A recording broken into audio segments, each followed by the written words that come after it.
Welcome back. In this video I'll be showing you how to set up your profile on Peritia. That is, after signing up on Peritia, make sure you set up your profile. That is the first thing you're supposed to do, setting up your profile. So you click on profile, then you select the country that you belong to, be it Nigeria or other countries. You select it, put your account number and make sure it's correct. Put your account number. Be careful while doing this. Make sure your details is correct. Select your bank.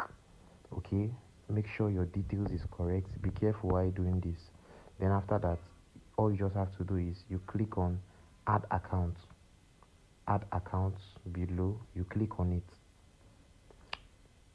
So after clicking on add accounts, all you just have to do is you go back to your home page. That's, you go back and check